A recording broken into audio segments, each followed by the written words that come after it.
चरणदास महाराज ने माँ बाप के ऊपर एक दोहा लिखा है। पिता से माता 100 गुना, पिता से माता 100 गुना, असुत को राखे प्यार, माता से गुरु 100 गुना, ये जीवन करत सुधार।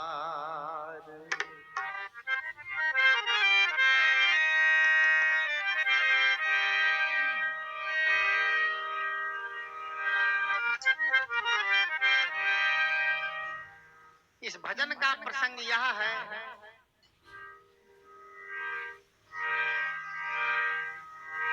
एक माँ का एक ही बेटा, उसकी शादी हुई, बहू आ गई,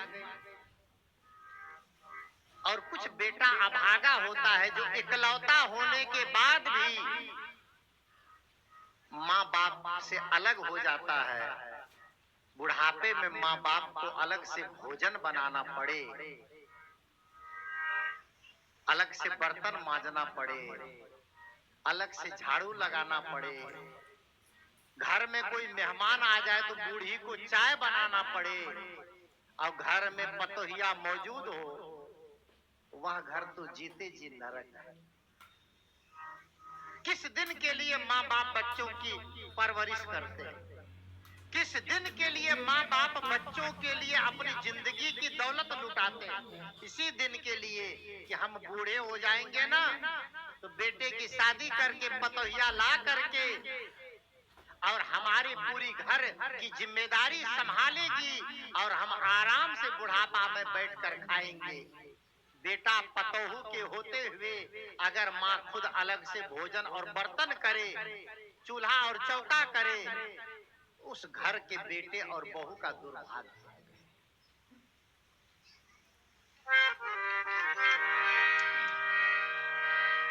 बेटा अलग हो गया, माँ नजर में चुभने लगी, माँ को देखना नहीं चाहता है, तब माँ रोते हुए कहती है,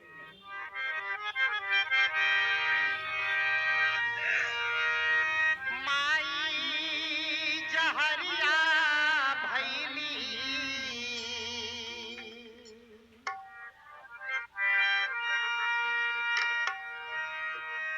माई जहरिया भैली,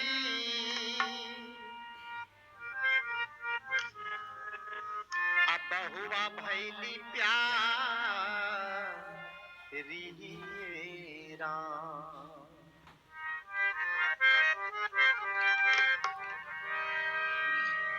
एक बात और याद रखिएगा, अगर किसी सास को अपने बहू से सेवा लेना हो तो अपने पतोहू के सामने बेटी का बखान कभी मत कीजिएगा। बेटी जैसी भी है अपने घर गई। अभी एक प्रवचन मेरा YouTube पर वायरल हो रहा है कि बहू को बेटी का प्यार क्यों नहीं मिल पाता है। कभी किसी को मौका लगे तो सुनिएगा, मैंने बोला है इस पर कि बहू को बेटी का प्यार नहीं मिल पाता है, इसीलिए बहू सास को माँ भी नहीं समझ पाती है। कई तो सास ऐसी है अपनी बेटी का बखान, और जब से ये मोबाइल हुआ ये और दुश्मन हो गए। बेटी माँ से लगी रहती, माँ बेटी से लगी रहती है। एक खतरा ये भी है, कौन सब्जी बन लोगे, फलाना सब्जी बन लो, बुढ़वा खेल को न खेल को। ओ अब ये सब बात क्यों पूछते हो आप? क्यों आप जानना चाहते हो?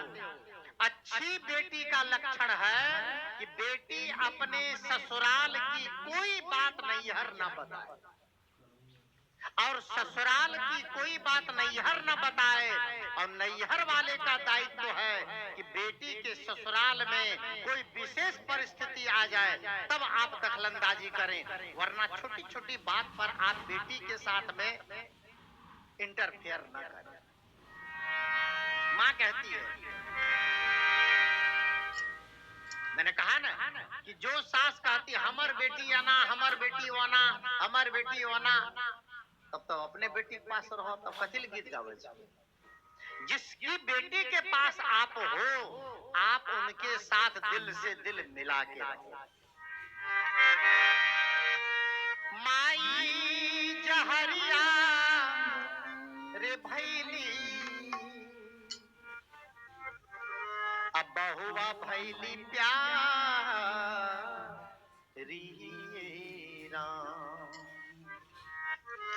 अब भूल गईला बाप महतारी, बबुआ अलगा भैला, भूल गईला बाप महतारी, बबुआ अलगा भैला। माई जहरिया भैली, माई जहरिया भैली, बहुआ भैली प्यारी, बबुआ अलगा भैला, भूल गईला बाप महतारी, बबुआ अलगा भैला, भूल गईला बाप महतारी, बबुआ अलगा भैला।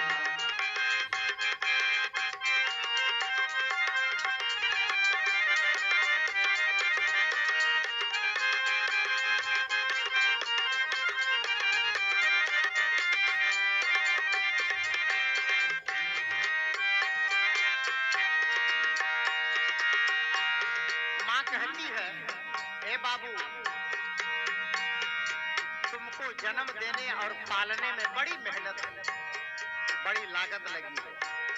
नवये महीना बबुआ गर्भवा में रखली, नवये महीना, नवये महीना, नवये महीना बबुआ गर्भवा में रखली, छठ ऐतबार कैली,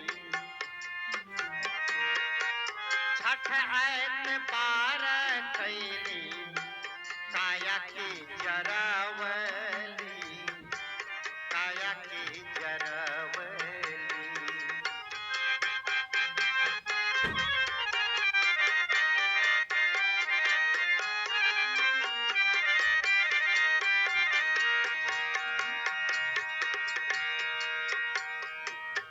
उस बहू को भी, उस पतोहू को भी सोच लेना चाहिए जो अपनी सास के साथ में दुर्व्यवहार करती है। उनको इतना हो जाए कि जिस पति के बदौलत मैं इस घर की मालकिन बनी हूं ना, उस पति को उसी माँ ने 9 महीने पेट में रखा है और 25 बरस तक खिला पिला कर, पढ़ा लिखा कर, हष्ट पुष्ट बनाकर अपने कलेजे के टुकड़ा को मुझे सौंप दिया। अगर ये हर पतोहू सोच ले तो किसी माँ का अनादर होगा? कोई माँ घर में रोएगी? जिस पति पर आप मालकिन बने हो वह पति किस फैक्ट्री का उत्पादन है?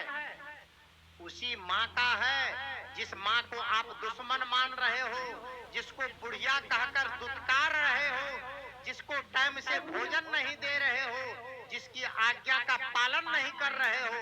अगर वह माँ अपने बेटे को कह दे खबरदार उसके कमरे में जाना मना है, तो आप सुहागन नहीं कहलाओ।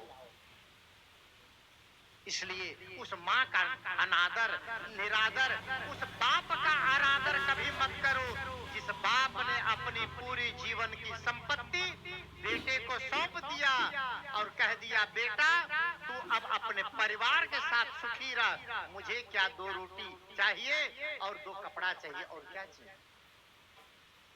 नव ये महीना बबुआ गर्भवा में रखनी, छठ एतबार कैली काया की जरवली, काया की जरवली। तोरा महतारी तोरा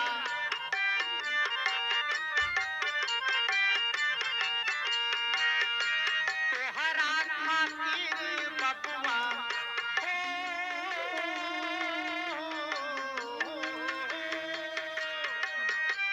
तोरा महतारी तोहरा तोरा खातिर बबुआ नारक भोग तारी बबुआ अलगा भैला। भूल गईला बाप महतारी बबुआ अलगा भैला। भूल गईला बाप महतारी बबुआ